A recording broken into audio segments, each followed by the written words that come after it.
Chez Bill, il surprend Luna en train de jouer avec son bracelet électronique. Elle promet de ne pas lui causer d'ennui. Il est dur, mais juste. Bill rappelle à Luna qu'il n'est pas son père. C'était un mensonge. Elle voulait y croire, dit-elle, mais il lui rappelle qu'elle a truqué le test et falsifié les résultats, et qu'elle savait déjà la vérité. Elle n'est pas sa fille. Il souligne que Tom Star, l'homme qu'elle a tué, était son père. Bill veut entendre à nouveau comment Luna a tué Tom et Hollis. Elle essaie de l'éviter, mais il insiste pour qu'elle obtienne des réponses. Elle dit que les choses ont commencé à s'emballer avec le test de paternité, et que lorsque Lee a voulu faire d'autres tests,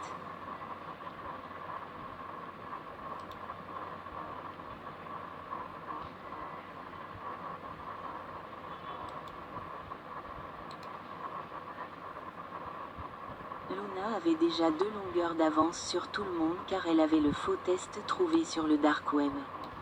Mais tout cela n'était qu'un mensonge. Bill dit qu'il n'y aura plus de mensonges. Tom Star était le père de Luna. Luna dit qu'elle est hantée par ce qui est arrivé à Tom. Bill souligne que Tom voulait la connaître, et qu'elle n'était pas obligée de le tuer.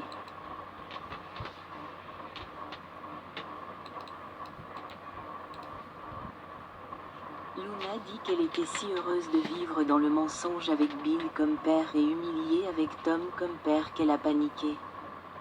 Bill dit que beaucoup de gens ressentent la même chose qu'elle et qu'ils ne commettent pas de meurtre. Bill reçoit un SMS où elle jure de ne pas gâcher sa seconde chance. Elle regarde une photo de Will et sourit. Bill dit à Luna qu'il lui donne une chance de s'améliorer, mais que ce qu'elle a fait avec le faux test de paternité a dépassé les bornes. Il lui dit que devenir une Spencer ne se réalisera pas. Elle est dévastée lorsqu'il s'éloigne, la laissant contempler la photo de Will sur la cheminée. Dans le bureau de Lee, elle veut s'assurer que le foie appartient bien à Tom Star. April lui demande ce qu'elle veut en faire. Lee ne répond pas immédiatement. April lui demande les réponses dont elle avait besoin et lui propose son aide. Lee apprécie son soutien. Elle espère que le foie répondra aux questions qui la hantent. Lee admet ne pas savoir si le foie de Tom l'aidera. Elle demande à April de retrouver l'échantillon de sang de Luna dans les réserves. Dans un flashback, Lee repense au moment où Luna avouait les meurtres. Dans le présent, elle se demande si Tom Star était vraiment le père de Luna. April entre avec l'échantillon de sang et le matériel. L'échantillon de sang et le foie sont viables. Lee peut maintenant déterminer si Tom était le père de Luna. Chez Forrester, Steffi promet de rester discrète si elle est autorisée à revenir. Carter hésite. Hope demande si Steffi pourra travailler avec Brooke. Elle assure qu'elle protège ses intérêts. Brooke insiste auprès de Steffi pour qu'elle puisse rendre des comptes à la nouvelle direction. Steffi admet qu'elle est davantage préoccupée par l'avenir de l'entreprise et qu'elle est prête à collaborer avec tout le monde pour protéger ses intérêts. Avons-nous un accord ? Demande-t-elle. Carter explique à Steffi que l'entreprise familiale ne fonctionnera plus. Il lui parle de Daphné et de la ligne de parfum. Steffi propose d'utiliser son nom afin qu'un Forrester soutienne les nouveaux projets de l'entreprise. Ainsi, personne ne remettra en question le soutien des Forrester au rachat.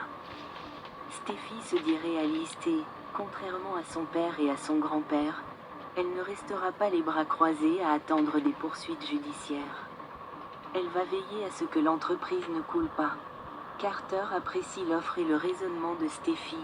Hope et lui échangent un regard avant qu'ils ne lui disent qu'ils ont besoin de temps pour discuter, et qu'ils la recontacteront ensuite. Steffi ne s'attendait pas à ça. Plus tard, Brooke, Carter et Hope discutent de l'offre de Steffi. Carter pense avoir entendu parler des parfums et des bijoux. Il se demande simplement si elle est vraiment là pour les aider. Hope conseille la prudence, ce qui convainc Carter.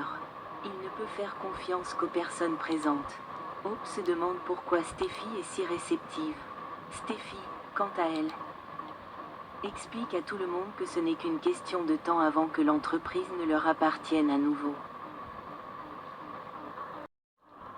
Au manoir Forrester, Ridge ignore le plan de Steffi, mais il sait que c'est un pas dans la bonne direction.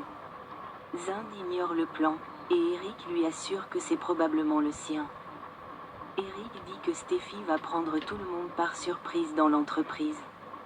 Taylor aimerait pouvoir lui envoyer un message pour savoir comment ça se passe. Zund sait que Carter, Hope et Brooke sont futés et qu'elles la soupçonneront de manigancer quelque chose si elle ne fait pas attention. Steffi arrive. Elle leur raconte la réunion et comment elle a proposé d'être présidente.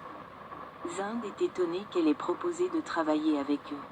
Steffi rappelle à tout le monde qu'avoir une Forrester au conseil d'administration leur donne de la légitimité, mais ils réfléchissent encore à leur offre. Elle pense qu'ils penchent pour la faire revenir, et une fois sur place, ils ne comprendront pas ce qui leur est arrivé.